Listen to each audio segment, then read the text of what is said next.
Hello everyone, welcome back to this channel. Oh, in case you're wondering what this video is about, see the title, it's about applications of definite integrals. Now, we already have seen that we could evaluate definite integrals using fundamental theorem of calculus.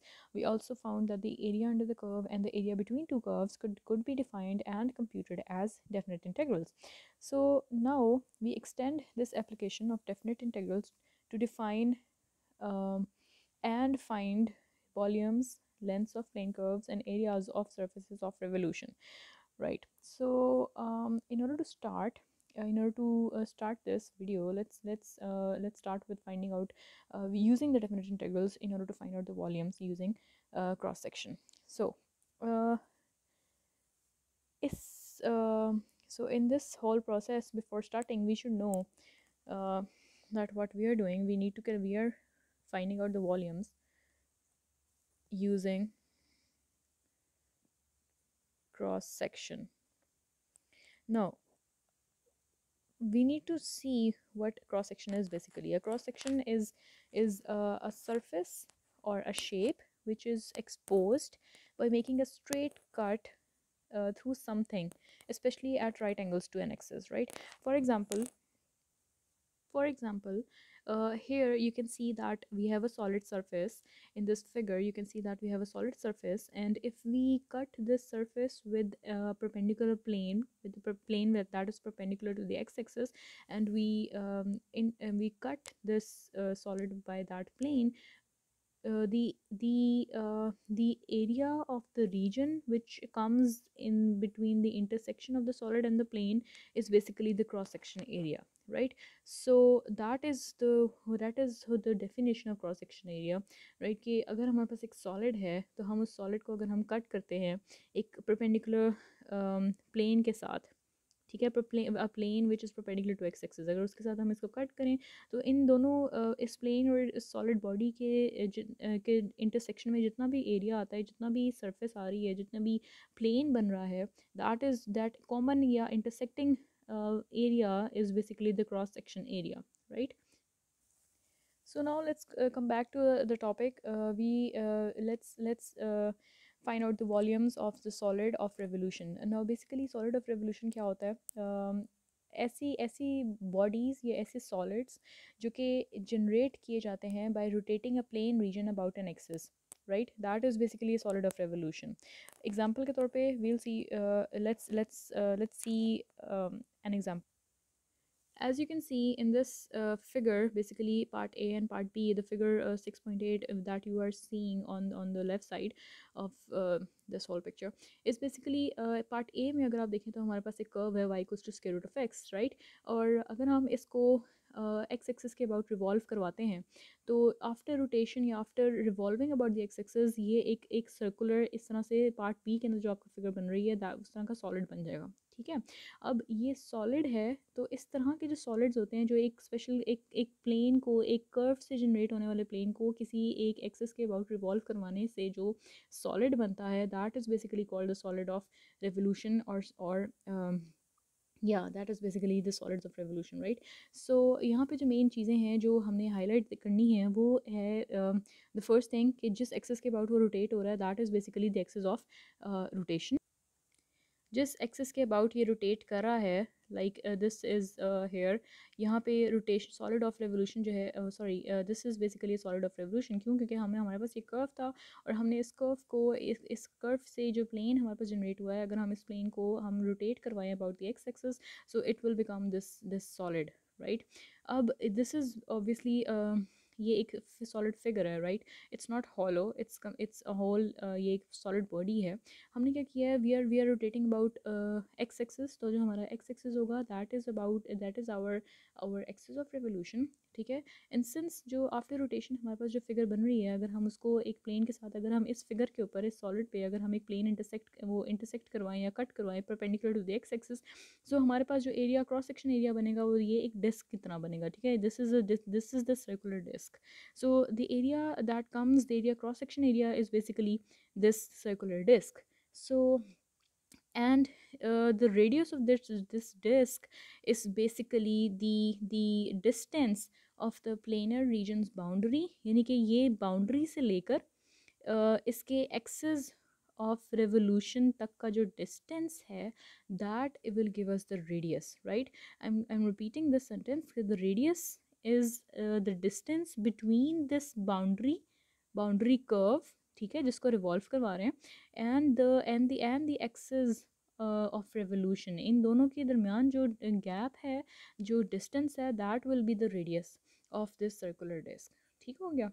So to find the volume of a solid like the one in this picture, we only need to observe that the cross sectional area, this cross sectional area is basically a circular disc, और इसका जो radius है वो कितना है, let's denote it by capital R. ठीक है, which is you might be noticing that this capital R, this radius is not just a value, it is basically a function itself. ठीक है, it's not a value, it's a function itself.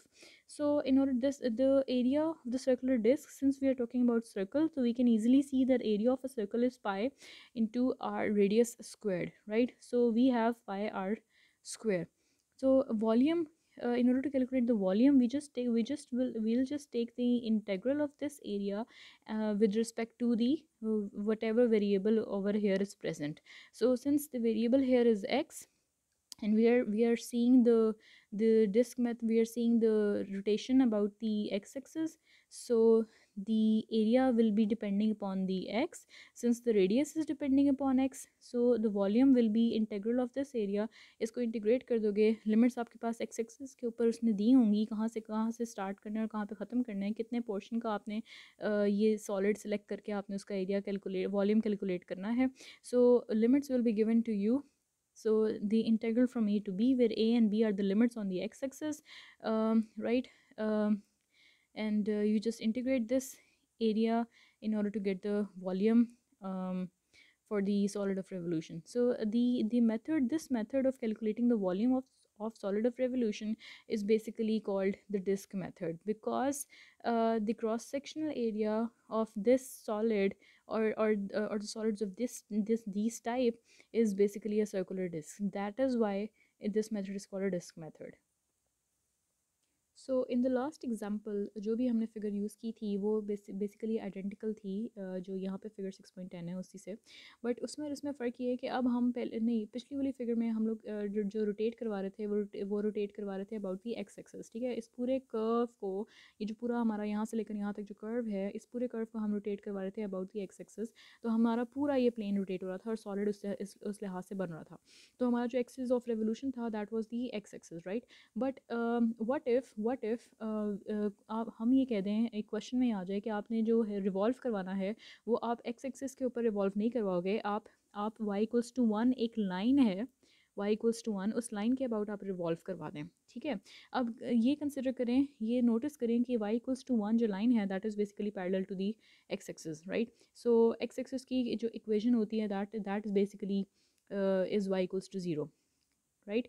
The equation of for x-axis is y equals to 0. So but in this specific figure, let's just say कि हमारे पास उसने change कर दिया अब question. अब वो कह रहा है कि आप यही कर्व लें, यही y equals to square root x पकड़ें, और लेकिन आप इस कर्व को रोटेट करवाएं आप about the line y equals to 1. तो y इक्वल्स टू 1 हमारे पास पहले स्केचिंग करनी पड़ेगी. This is the line y equals to 1. ठीक है, अब ये कर्व हमारा y equals to square root x हमने पूरा स्केच कर लिया, और इस कर्व का और इस लाइन y इक्वल्स टू 1 के दरमियान का जो एरिया है वो हमने यहाँ पे शेड कर दिया. So we need to revolve this only this shaded portion. ठीक है, जब हम इसको रिवॉल्व करेंगे, अब हम किसके अबाउट रिवॉल्व करने जा रहे हैं, we are about to revolve this shaded portion about the line y equals to 1. जब हम रिवॉल्व करेंगे तो यू कैन सी कि इस टाइप की आपको राइट साइड पे फिगर बी के अंदर आपको ये surface of revolution, solid of revolution मिल गया, right. And you can also see that since this is basically, इसका जो क्रॉस सेक्शन एरिया है वो भी एक सर्कुलर डिस्क है, और इसलिए हम यहाँ पे इसका जो एरिया है वो हम कैलकुलेट कर सकते हैं यूजिंग पाई आर स्क्वायर. अब आर जो है बेसिकली वो निकालना है हमें, और आर कैसे निकलेगा, r is basically the distance between between this line and this boundary curve, right? So जो ये जो gap है, हमें ये वाला gap हमें basically निकालना है. So how do we calculate this gap? हम कैसे gap, दो points अगर आपके पास available हों, तो in this case हमारे पास दो curves available हैं, हम इनके दरमियान का gap कैसे calculate कर सकते हैं? जब भी आपने दो पॉइंट्स के दरमियान गैप कैलकुलेट करते हो, तो आप क्या करते हो, आप अगले वाले में से पिछले वाले को माइनस कर देते हो. सो यहाँ पे भी हम वो इसी तरह से गैप को कैलकुलेट करेंगे. तो हमारे पास जो रेडियस है, which is the gap between this boundary line, between this boundary curve and the y equals to 1 line, is basically what, अगले में से पिछले वाले को माइनस कर दो. So इतना गैप करने के लिए अगला वाला पॉइंट आपके पास है ये वाला, ये boundary curve, which is square root x. ठीक है, और इसमें से आप माइनस कर रहे हो, this is square root x, this is the front portion, और अगले में से आप पिछले को माइनस करो. पिछला आपके पास क्या लाइन बन रही है, y इक्वल्स टू 1, तो आपने y equals to square root x में से आपने 1 को माइनस कर दिया. This whole thing is will be the gap between these two, between this curve and this line, right. So radius आपके पास, यहाँ से रेडियस आपके पास ये पूरी टर्म आ जाएगी, and you can see that this is basically a function. ठीक है, this is not a value, this is a function. So radius आपके पास आ गया. आप एरिया कैलकुलेट कर सकते हो, एरिया है पाई आर स्क्वायर. ठीक हो गया. एंड देन वॉल्यूम निकालने के लिए आप एरिया को इंटीग्रेट कर दोगे. So using the limits. अब जो लिमिट्स हैं यहाँ पे, वो ये जो पोर्शन है हमारा शेडेड पोर्शन, ये कहाँ से कहाँ तक स्टार्ट हो रहा है बेसिकली, ये आपका स्टार्ट हो रहा है वाई को एक्स इक्वल्स टू 1 से लेकर एक्स इक्वल्स टू 4 तक. सो जो भी आपका सॉलिड ऑफ रेवोल्यूशन बनेगा, उसकी जो लिमिट्स हैं, वो लोअर लिमिट आपके पास एक्स इक्वल्स टू 1 हो जाएगी, एंड अपर लिमिट आपके पास एक्स इक्वल्स टू 4 हो जाएगी. So this in this way you will calculate the volume for this specific solid of revolution between with of the portion of the region enclosed by the curve y equals to square root x and the line y equals to 1 when it is rotated about the line y equals to 1. Okay. इसी तरह से अभी तक जो हम लोग rotation पढ़ रहे हैं, we are rotating a curve about an x axis और about an line which is parallel to x axis. ठीक है. सो इसका अगर हम वाइस वर्सा देखें, इसका अगर हम ऑपोजिट देखें, तो what about we want to revolve और rotate a curve about y axis, तब क्या करेंगे हम? सेम फार्मूला रहेगा, सेम सारा सिनारियो रहेगा, सिर्फ कहाँ चेंजिंग आनी है, एरिया का फॉर्मूला भी सेम है, सर्कुलर डिस्क, तब भी उसी सिचुएशन में, उस सिचुएशन में भी आपकी सर्कुलर डिस्क बनेगी. अगर आप वाई एक्सिस किसी कर्व को आप वाई एक्सिस के अबाउट भी अगर आप रोटेट करवाते हो या रिवॉल्व करवाओगे, तब भी आपके पास जो सॉलिड ऑफ रेवोल्यूशन आएगा, उसका क्रॉस सेक्शन एरिया सर्कुलर ही बनेगा. और चूँकि वो सर्कुलर होगा, तो उसका एरिया तब भी पाई आर स्क्वायर बनेगा. लेकिन फ़र्क सिर्फ यहाँ पे है कि वाई एक्सिस के अबाउट अगर आप रोटेट करवा रहे हो, तो वाई एक्सिस के अबाउट जो ऑब्वियसली आपका जो एरिया है, उसके अंदर जो रेडियस आएगा, वो एक्स का फंक्शन नहीं होगा, अब वो वाई का फंक्शन होगा. ठीक है. और जब वो वाई का फंक्शन, जब वो ये चीज़ वाई का फंक्शन होगा, दैट मीन्स एरिया वाई पे डिपेंड कर रहा होगा. जब एरिया वाई पे डिपेंड कर रहा होगा, तो आपने वॉल्यूम निकालना है. वॉल्यूम निकालने के लिए इसको एरिया को इंटीग्रेट करेंगे, तो in turn as a result जो इंटीग्रेशन जो होगी वो विद रिस्पेक्ट टू वाई होगी. और इस तरह से आपका जो सारा फॉर्मूला है, वो सिर्फ इस हद तक चेंज हो रहा है कि इंस्टेड ऑफ एक्स, आपने x को रिप्लेस कर दिया, जहाँ पे भी x था, आपने उसको कहाँ किस तरह रिप्लेस कर दिया, y से रिप्लेस कर दिया. ठीक है. So the whole formula is the same, just हमने x की जगह y रिप्लेस कर दिया है. ये उस केस में होगा जब आप वॉल्यूम निकालना चाह रहे हो, और आपके पास सर्कुलर डिस्क बन रही है और सॉलिड ऑफ रेवोल्यूशन की, और आप रोटेशन कर रहे हो about y axis.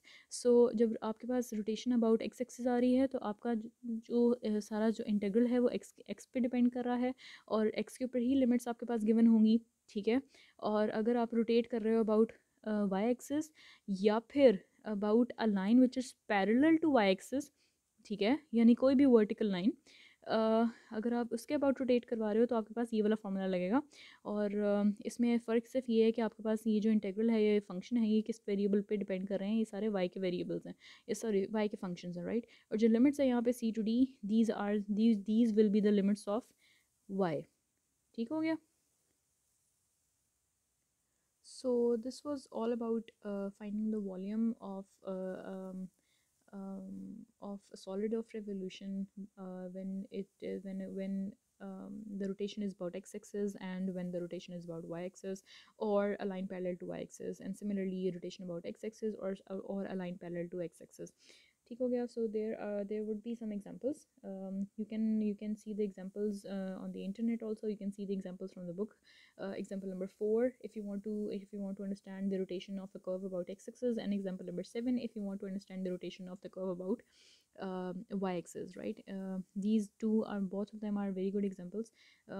See them from the book, and if you have any questions, you can comment, even on the video, or you can share this video with your friends, and just have a good concept about it. Okay, hope you understand, and yeah, best of luck. Thank you.